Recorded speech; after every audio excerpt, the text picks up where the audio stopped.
G'day, welcome back to my little channel. I think this is episode 5 or 6, isn't it? I don't know, I can't count that high.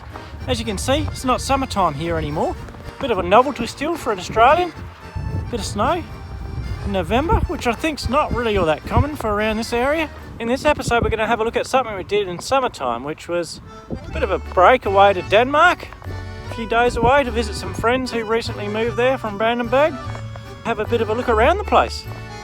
So it'll be a no expenses spared trip with the kids and Sarah. Have a bit of a look around there, how the Danish do things. So let's get on the road.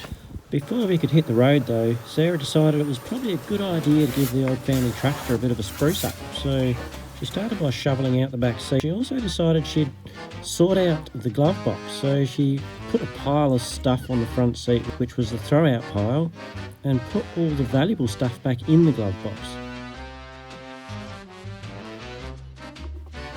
This letter here says the car doesn't function, please don't tow it away, and that's a bit of another story. The girls thought they'd do a bit of a durability test for Opel and Pioneer stereo systems just to ensure that it was going to last long enough to get to Denmark and back. Then, of course, the day we were leaving, there's a quick checkup at the dentist, followed by a bit of a quick look for some new shoes for the girls. They needed some new boots, but check out the price of Blundstones in Germany. God. Bit of a fashion statement thing going on over here. Didn't know I was so trendy.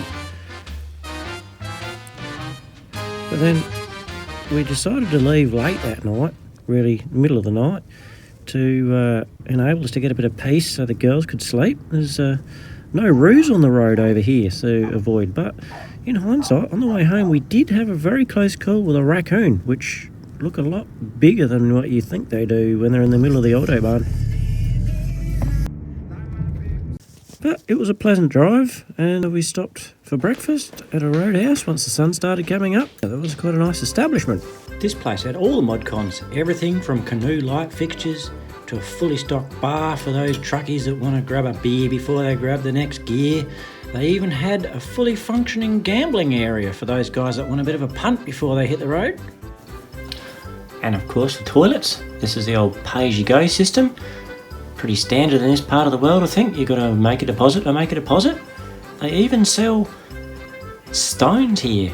Give a heart of precious stone. So it says, just for those people that may have a bit of payload left on the steer axle, they can grab a few stones to take with them.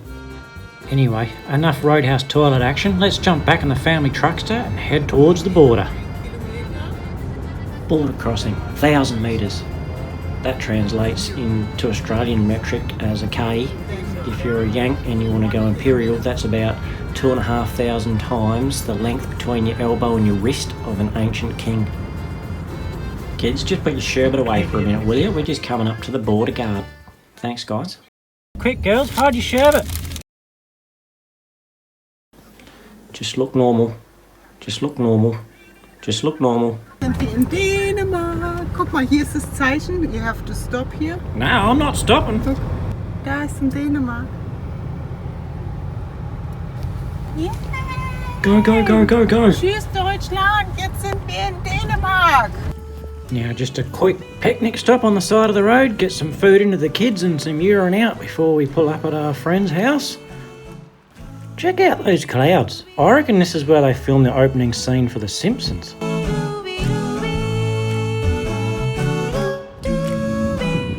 Life in Denmark. We've just come to visit some friends that just moved to Denmark, and yeah, this is how they're living.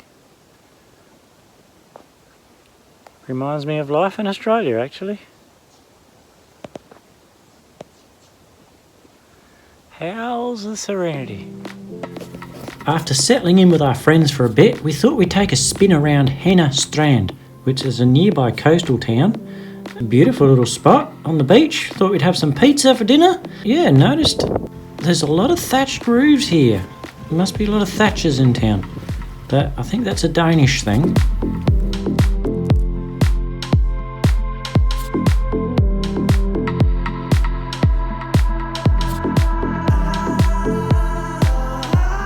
Who's this ugly bloke on the beach advertising outback motorcycle adventures again. Look at that. You could be in Australia, eh?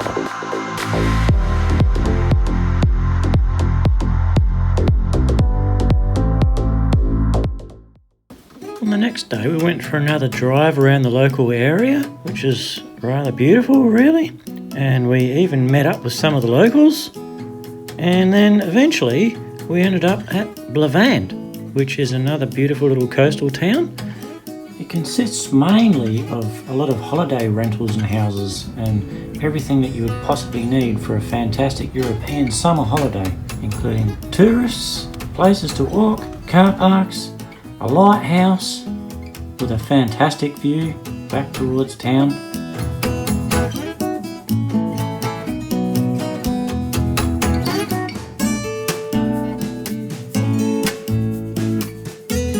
And of course, let's not forget the beautiful beaches. Look at that. Isn't that amazing?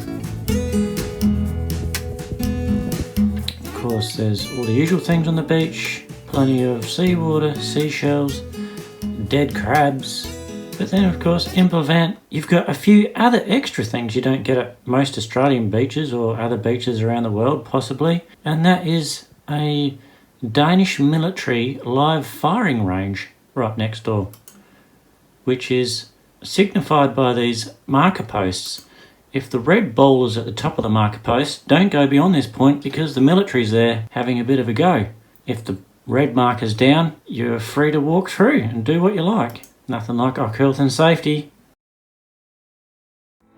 And then of course, there's also a few structures that the Nazis left behind. These structures were all part of what was called the Atlantic Wall, which was a defensive barrier approximately 5,000 kilometres long, which stretched along the coastlines of Norway, Denmark, Germany, Holland, Belgium and France. It consisted of approximately 8,000 reinforced concrete structures, 2,000 of which were in Denmark alone.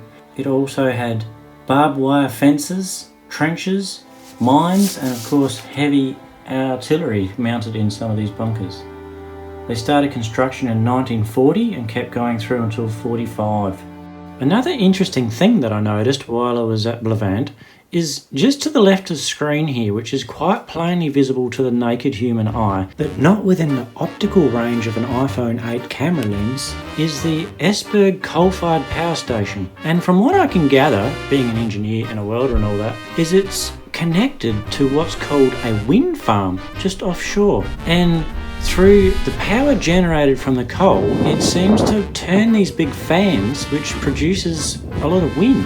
And I might just add that they are a very efficient design. Talking of Esbjerg, we stopped by there because they have this really cool toy shop. It's actually more like an indoor playground really than a toy shop. The kids had a way of a time.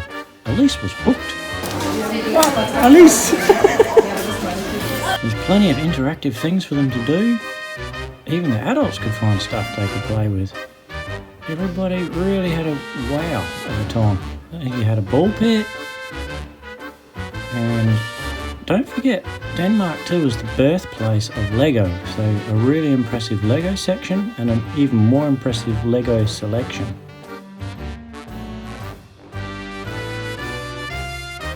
And look at that, a slide. But after all this fun, we headed back home, had some dinner, cooked some stick bread. So Sarah's going to explain to you here what this is. It's stick bread, which is basically you get the dough and you put it on the stick. But Sarah's saying here you're supposed to wrap it around, but she can't be bothered. So she's just whacking it on there. And then what you do is you hold it over the fire till it's cooked, and then you eat it. That's German damper for you. Life in Denmark, eh? Papa! Papa! Yeah? So our short Danish break didn't just consist of beautiful beaches, cute villages, amazing toy stores, beer with handbag handles, German tourists, Nazi rubbish, amazing Danish people, non-poisonous spiders, suburbs that look like Australian suburbs, wheelie bins with bigger wheels, tractors. There was also chores to be done. Action! Okay. You have to ask Matthias if he actually wants to go on YouTube, Brendan. First chore, get rid of the non-compliant upstairs wood combustion heater.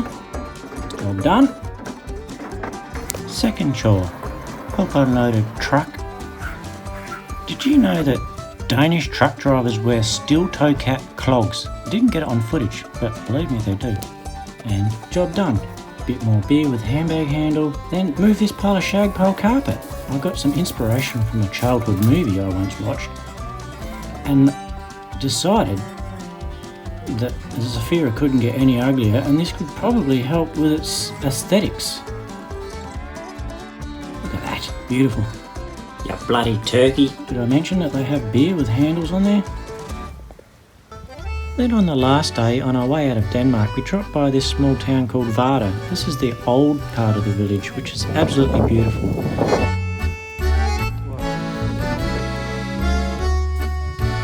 And a quick disclaimer, I filmed this next shot 2 English Prime Ministers ago. Is it just me, or is any second Boris Johnson going to open that door there and throw the cat outside and grab the paper? Because that looks a lot like Downing Street to me, even though we're in Denmark. Then we turned the corner and stumbled across this. We had no idea what it was. We didn't know whether we should stand still and act like we're part of the Danish crowd, or whether we should run or sneak out of there. And at first I started thinking maybe it was just that the Danish people are very serious about shopping.